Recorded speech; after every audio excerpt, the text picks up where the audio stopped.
Siyosiy haqiqatni fosh etgan film Rasmiy sirlar. Bizda kino tavsiya rukni. Real voqealarga asoslangan deya e'tirof etiluvchi bu film Iroq urushi arafasida sodir bo'lgan global siyosiy sirni ochib beradi. Rasmiy sirlar kartinasi Buyuk Britaniya razvedkasi tarjimoni Ketrin Gunn hayoti asosida suratga olingan. Film syujeti 2003-yilda Amerika Qo'shma Shtatlari va Britaniya hukumati Birlashgan Millatlar Tashkilotidan ruxsatsiz Iroqqa bostirib kirishga tayyorgarlik ko'rayotgan bir vaqtda Ketrin Gunn Britaniya razvedkasida tarjimon bo'lib ishlar edi. Tasodifan uning qo'liga bir maxfiy xat tushib qoladi. U yerda Amerika Qo'shma Shtatlari razvedkasi Birlashgan Millatlar Tashkiloti Xavfsizlik kengashidagi Iroqqa bostirib kirishga qarshilik qilayotgan norozilarni josuslik orqali bosim ostiga olishni rejalashtirayotgani haqida ochiq yozilgan edi. Ketrin ushbu hujjatni oshkor qilishga qaror qiladi.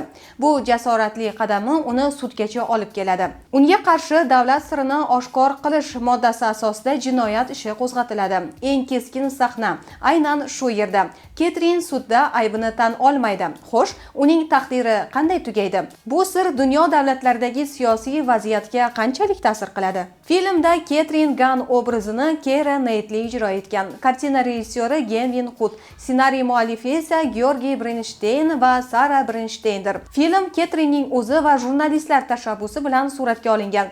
2019-yilda ilk bor namoyish etilgan bu film Toronto xalqaro kinofestivalida e'tirof etilib, matbuot erkinligi, axloqiy tanlov va siyosiy mas'uliyat haqida eng muhim siyosiy drama sifatida tasniflangan. Ushbu kinoga nisbatan Amerika Qo'shma Shtatlari hukumati hech qanday rasmiy munosabat bildirmagan bo'lsa-da, ammo dunyo hamjamiyatida va ijtimoiy tarmoqlarda bu katta rezonans uyg'otadi.